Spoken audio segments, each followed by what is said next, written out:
Hey guys, I'm Dov, and today I'm back with more Total War Warhammer 2 online action. He's here, the dreaded one has come, SURTHA himself, here to ride down the foul Skaven. So let's get to the army compositions. Of course, the Marauder Chieftain here are going to be standing in for SURTHA, since unfortunately SURTHA is not a legendary lord yet. I'm going to be making a case for him to be a legendary lord through some videos forthcoming. In terms of the Marauder Chieftain, though, he does have the Flaming Axe of Cormac, giving him fire damage, some additional melee attack and weapon damage as well. We're going to couple that with the Shaman Sorcerer here. He's got Cascading Fire Cloak, Flaming Sword of Ruin, and the Burning Head, all very good against the Skaven, and he, of course, is astride a chariot as well. In terms of the army, we've got a front line of Marauders, 3 Berserkers with the Brutes of the Hound in the center. And then, of course, the chariots. We've got 4 Marauder chariots and 2 Ice Wolf chariots, each in 2 symmetric groups on each side, with 2 chariots and 1 Ice Wolf chariot. The Ice Wolf chariot's interesting in that it does have an armor-piercing missile attack, forward-facing only, so it's not 360-degree shooting like many other chariots, like the Cold One chariot, for example. But they do frostbite, so they do apply the frostbite effect. They also cause fear. Of course, have the other typical traits of Norskins. In terms of the Skaven against us, we've got a Hell Pit Abomination here. Tretch Craventail going to be leading the way. You don't get to see him too often. We've got a couple Plague Monk Censer Bearers, a couple of Storm Vermin, a Plague Priest up on a Furnace here, Clan Rat Spears, a couple Skaven Slave Slingers, and some Slave Spears as well. We've also got some Vanguard deployed Death Runners over on the side here. We're in a little bit of a vulnerable position being way out there by themselves. We'll see how that turns out for them in just a moment. But yeah, let's get the battle rolling here. You can see the Skaven pushing up. Probably going to try and take this hill position here. At least that's what I had thought initially. So I'm going to swing my force around and kind of occupy this hill here. I believe this is the Volksgrad map, one of the more terrain-centric maps. Definitely a lot of different hills and ridges and forests for you to take advantage of. I'm pushing through said forests, making sure we do our due diligence in scouting, and that is going to net me these Death Runners here. As soon as we discover them, we're going to path the chariots to fighting them here. I decide to briefly pull away in case it's a ranged unit, but nope, it's just a Death Runner. So here comes the first charge. Here comes the first charge, rather, of the SURTHA boys. You can see the slightly derpy animation there of the Wolf chariots getting in. They are going to apply that frostbite, and it's going to be all over for those Death Runners, unfortunately. Meanwhile, over on the far side, the main force is just coming together now. You can see the Skaven Slave Spears getting ridden down by chariots and charged by Marauders and Berserkers. Not going to be too comfortable for them. The chariots are then immediately going to set their sights on this back line here and try and collapse some of the squishier targets. These Plague Monk Censer Bearers in particular are going to be a very good target for the chariots to run over. With their light armor, they'll take a lot of impact damage, and yeah, you can see already we've done some good damage to those Plague Monk Censer Bearers.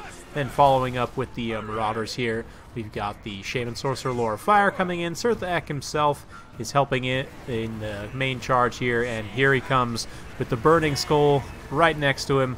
What an awesome shot there with ooh, a nasty plague spell going down, looked like, potentially. But yeah, that Burning Head just got a ton of kills there. 103 kills on the Shaman Sorcerer on that chariot there. And yeah, things are already not looking great for the Skaven. These Censer Bearers are trading pretty well here. Looks like summoning up some Plague Monks as well. But the chariots, of course, collapsing those Death Runners, are quickly on their way over. And the Skaven are going to get wrapped up a little bit here because they're a little bit bunched up. We're going to be able to push these Marauders up and around the side and fold up the flank a little bit. I do have one unit of Hunters with Javelins I forgot to mention earlier, and they're going to be key in taking down this Hell Pit Abomination here, which is definitely the main threat of my opponent. We threw a Flaming Sword of Ruin on them, so they have fire damage. Of course, the Hell Pit Abomination does have a standard regeneration trait, so it is weak to fire. So with that fire magic damage, these Marauder Hunters, with their bonus versus large, will do quite a quite a number on the Hell Pit Abomination here. Looks like more Clan Rats going to be summoned up to potentially fend off the Marauders. The Marauders actually have better combat stats almost than the Clan Rats there, which is a little bit sad when you think about it. But Marauder Hunters, you know, generally, typically very cost-effective unit against the Skaven.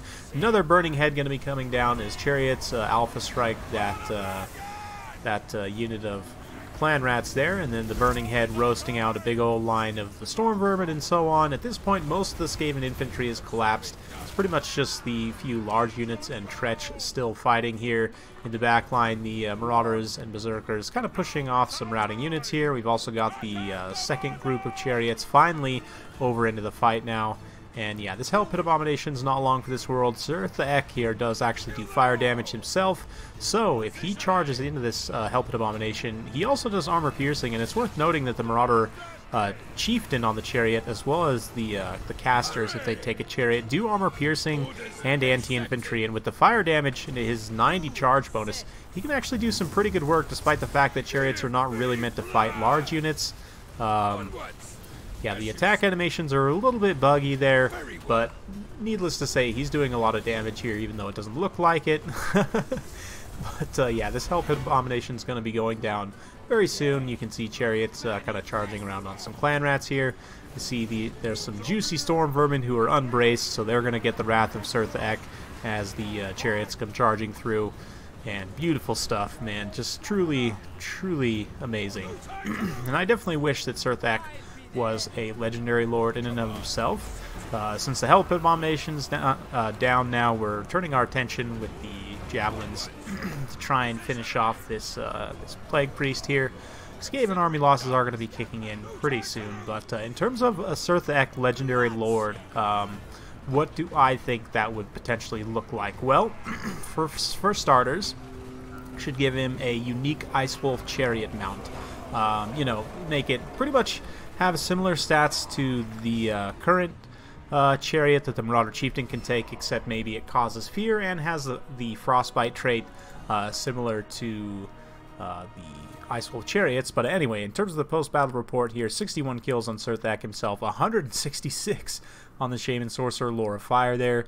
You can see the Marauders also did quite well for themselves. 223 on the Brutes of the Hound, 76 and an XP Chevron for these Berserkers. 7 kills and up to a Silver Chevron. I think they started out at rank 3, so they got up to rank 4 just from taking down that Hell Pit Abomination. And of course the Chariots cleaning up a lot of kills across the board as well. But definitely that Shaman Sorcerer Lore of Fire doing some heavy lifting there. You can see my opponent's infantry just got roasted there. And, I mean, he had the Hell Pit Abomination, which can kind of deal with the chariots. Rat Ogres are a bit better at dealing with chariots. I do think that against Norsca, you may potentially see some chariot play. The single model chariots in particular are very strong in that they're very hard for the Skaven to pin down, and they do a lot of damage. Liber Bubonicus can be a good counter to that because, of course, characters on chariots can't heal. At least none of them currently can. So... But yeah, anyway, moving on to SURTHA as a legendary lord, what would I like to see? So let's kind of look at the, whoops, wrong one, at the Marauder Chieftain himself, and it would basically be like a generic chieftain, but different from Wulfric, right? Wulfric, you can take all the way up to the Mammoth. Whoops, I did not mean to do that. Let's see here. So Wulfric, you can take all the way up to the Mammoth.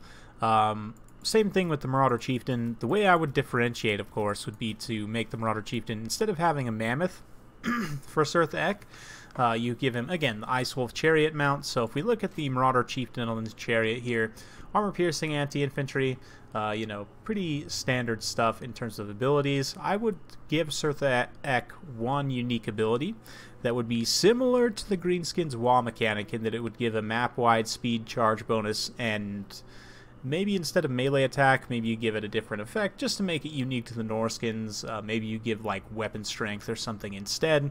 But overall, it would be basically like a fast charge type ability. If you think back to the Swaby from Rome 2, with the fast charge ability, again, just speed charge bonus across the board, so that it very much makes him more thematic with the chariots, right? Because that's what everyone associates him with, is chariots and Marauder Horsemen as well, for that matter, but mostly chariots. So give him that map-wide charge bonus and speed buff, give him a unique Ice Wolf chariot mount that would come with Frostbite, and also just have better stats. If we compare the two chariots here, you can see the Ice Wolf chariot does have more health, so obviously you'd give that to the unique chariot of SURTHA as well. It also has more speed, so you'd make it faster, of course, better melee attack, and more weapon strength, so you would want all of those to apply to SURTHA Ek as well. The missile attack, obviously, since it's him on the chariot, you probably don't want to carry that over, but then it also does add fear as well, so you could add that trait to SURTHA Ek also. And then, yeah, in terms of special items, you know, you could always give them a myriad of different things, but I'm sure Creative Assembly could come up with something cool and unique for SURTHA Ek. But yeah, definitely some kind of map-wide charge bonus ability, a unique Ice Wolf Chariot mount with all the stat upgrade that brings, I think would be enough to really bring SURTHA Ek up from just kind of a meme lord. He's already sort of a legendary lord.